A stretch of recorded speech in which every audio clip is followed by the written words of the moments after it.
Now, let's jump into Green New Deal. And I'll just ask Don, because I know you track these things a lot. How big an issue has this been in the last several weeks, at least for my part, in terms of emails I'm getting, and the extent to which I read the news, which is not nearly as much as you or Stefan do, but I'm just seeing it everywhere. What's your take on just how big this is becoming? Yeah, I mean, this is going to be the new framework for the Greens. It's some polls have shown that like it markets above 50% popularity as a concept, even among so-called climate skeptics. Which is that the Green New Deal, or is that 100% renewable? Those two are very linked. Yeah, I forget which one that study is, but they're both. I mean, they're really equivalent so far. The Green New Deal is supposed to include kind of more items than 100% renewable, but that's really the centerpiece of it. And it's that you have this slogan that's capturing. We have this kind of positive agenda of we're going to give us 100% renewable energy, and leading with that kind of positive, albeit absurdly vague vision, has become like the left is not actually talking about a carbon tax anymore. Now that the Republicans have started to embrace it in many quarters, like they've moved on to this idea of a Green New Deal, and it's kind of the central discussion, and everybody's kind of waiting with bated breath to find out what it actually is. And so, yeah, I mean, it's everywhere. And I think it's going to be kind of the key platform for many of the let's call it the biggest media stars in government right now over the next couple of years.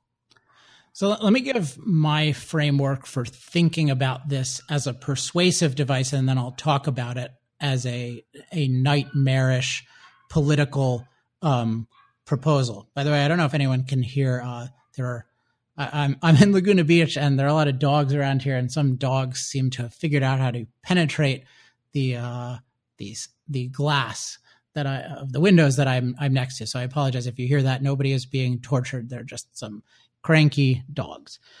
Anyway, I have a term that I've coined and developed over the past several years, which I call arguing to 100. And the visual of this, if you just draw a line on a piece of paper, and in the middle of the line, a horizontal line, I should say, write 0, and then on the right side, write 100, on the left side, write -100. And you can think of this as a moral x-axis. So -100 is the lowest evil, and 100 is the highest good.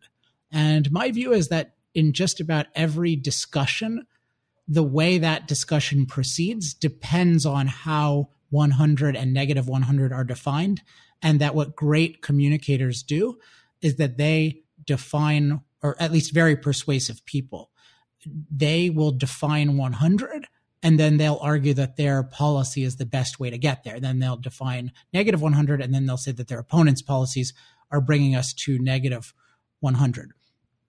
And I'll give you an example in the context of national politics, which is that Donald Trump's Make America Great Again. I remember when he was talking about his campaign early on, one reason I thought, this guy might actually win is he said early on, he was talking about his assets in the campaign. And one of the main things he mentioned was Make America Great Again, just that as the campaign slogan.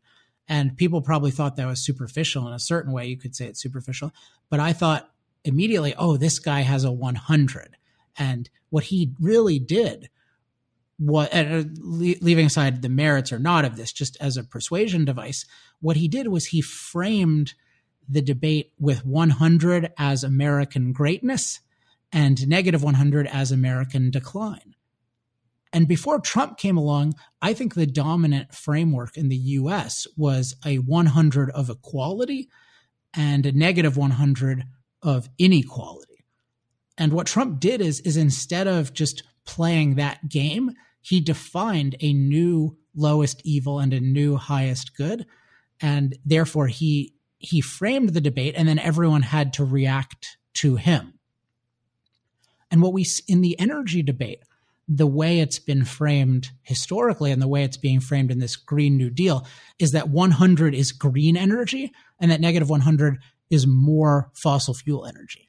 And my fundamental approach to reframing it is that no, green, any form of green should never be 100, since that's a minimal human impact on the planet, that's a very bad ideal. What we want is we want maximum human flourishing. So our 100 should always be some form of maximum human flourishing. So in the context of energy, it might be we want the best energy, or we want cheap, plentiful, reliable, safe energy.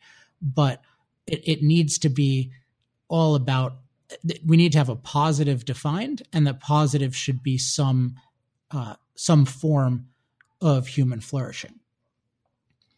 Now, if we look at, we'll leave aside the Green New Deal for a second. If we just look at what's actually needed in terms of human flourishing, and specifically American flourishing in the form of in the domain of energy, particularly if you look at struggling Americans today, I think number one priority, or close to number one priority, is productivity.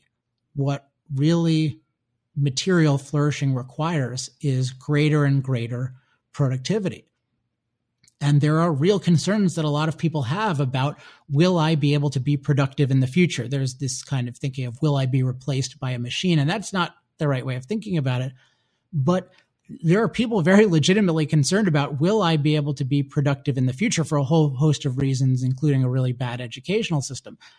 And thus, anyone who's talking about the welfare of Americans going forward, they should really be focused on productivity. And another word for that is empowerment. We should be thinking about, how do we empower Americans? And so I'd say we need an American empowerment plan, and fundamental to that is a plan for America being a leading producer of cheap, plentiful, reliable energy. If you want to talk about making people more productive, more empowered, more prosperous, more flourishing, we want to be the world's leader at cheap, plentiful, reliable energy. Now, what does this Green New Deal say?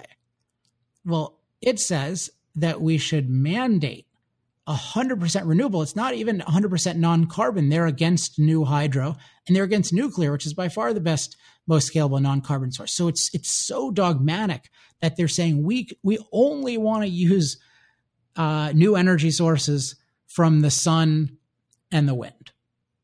And this is such a bad idea for reasons that we've discussed with the points Bill Gates made, the suffering that's occurring in France with just a tiny move in this 100% renewable direction. And we're talking about something that has never been done, and that when it's done on a small scale is catastrophic, or is really, really harmful. So it's really a nightmare scenario. But I think the key thing is we need to view it in relation to the goal of empowerment and productivity. And from that perspective, instead of going in the direction of more cheap, plentiful, reliable energy, we're going in a very regressive direction. We're going for expensive, scarce, unreliable energy. And that's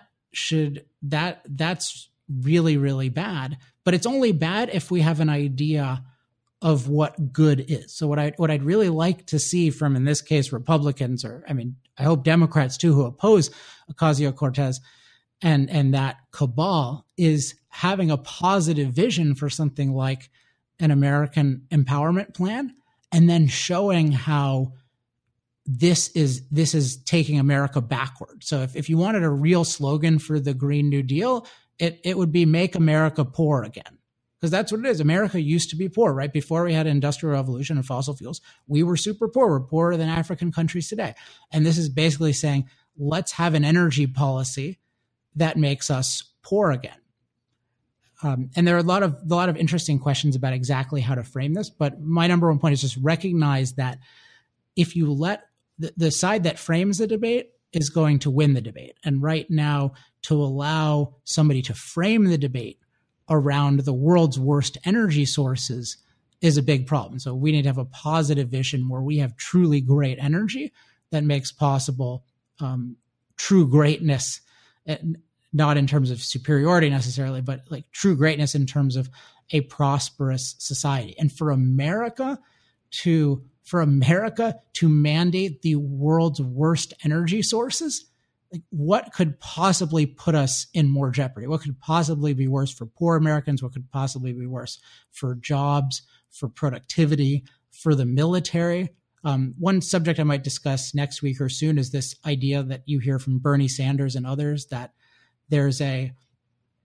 that climate change is a military imperative, that we should treat it like a war.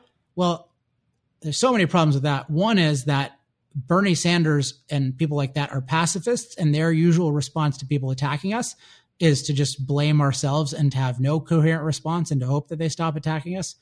So I wish they had that attitude toward fossil fuels, where they didn't have a real response to fossil fuels.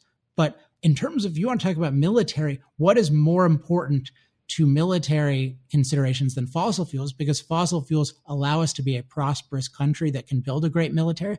And in the form of oil, they provide the key to actual fighting, which requires bringing a lot of power to a remote location. And the book, The Prize by Dan Yergin, illustrates this, where he shows World War I and World War II had a huge component of being won by the side with the most access to oil. So the idea that the way America is going to proceed now is we're going to disempower ourselves in a literal way. And that's the vision. Again, that's like make America poor again. And in a world with all the dangers today, that's a really scary kind of prospect.